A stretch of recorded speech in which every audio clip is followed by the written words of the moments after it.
Number 11 is interruptions. The biggest single time wasters in the world of work within the office are interruptions. And the two major types of interruptions are telephone and walk-in visitors. People that just drop in to socialize and to talk to you. So how do you deal with these interruptions? Let's talk about the telephone first. The way that you deal with telephone interruptions is to remember this. When you were a child, the telephone was where you got phone calls from your boyfriend or your girlfriend. Today, we still are conditioned to have an irresistible urge to answer the phone. As a matter of fact, it's been demonstrated that you can get through to people on the phone that you could never get to physically, because people cannot resist answering a ringing phone. You have to discipline yourself to remember that if it's important enough, they'll phone back. So here's some of the things you do with telephone calls. First of all, have your calls held. Tell somebody you're going to be in a meeting, you're going to be working, and have all your calls held for 2 or 3 hours, and then phone back all at once. Second of all, with regard to interruptions, if you don't have somebody to hold your calls, do what I do when I work at home. I unplug the telephone. Now people say, well, what if it's important? If it's important, they'll call you back. Another thing that you can do if you can't stand unplugging the telephone is put on an answering machine and have the calls captured with an answering machine and then call them back at your own leisure. But don't be a slave to the telephone. The next principle with regard to interruptions is people. Most people are time wasters. That's the basic rule. Most people are time wasters. They waste your time, they waste their own time, they waste other people's time, and you have to be alert to it. If people call and say, have you got a minute? Say, no, not right now. Could it wait till this afternoon? You know what they'll say? They'll say, sure.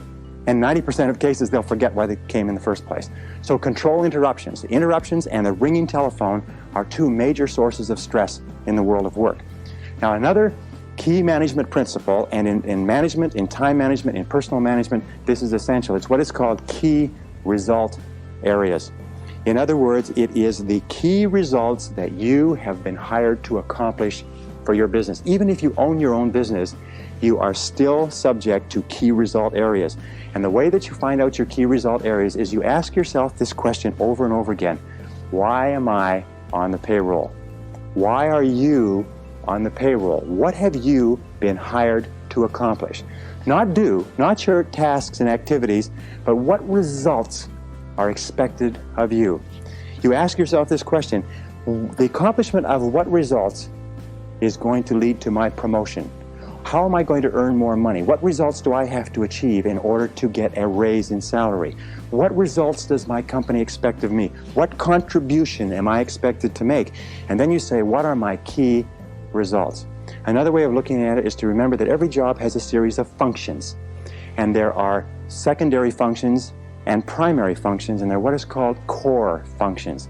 So you have to ask, what are the core functions of your job? What are the goals of your job? Now, many people say to me, well, I'm not sure. Do you know what the major reason for stress in the American workplace is today? Is people don't know what's expected. I would say 80 or 90% of people out there do not know what's expected. They're not sure why they're on the payroll. And here's a very simple technique for it.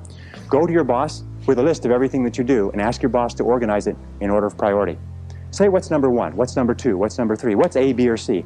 Help him or her organize your list in order of priority and give it back to you. I promise you, you'll be surprised. But why is it that you absolutely have to know why you're on the payroll? It's simply this, is that you cannot perform excellently, you cannot do superior work, you cannot be promoted, you cannot get a raise unless you are doing and doing well the key things that your boss has hired you to do. Have you got me on that? Or have I got you on that? Key result areas are critical, and you have to know every single day. In fact, you know something? One of the major sources of frustration in work is to be working very hard on something and being vaguely uneasy because you know it's probably not important. So keep clear channels of communication with your boss, and if you supervise other people, have them bring to you a list of everything that they do, and you organize it in order of priority and make it clear to every person what their contribution is expected to be. Okay?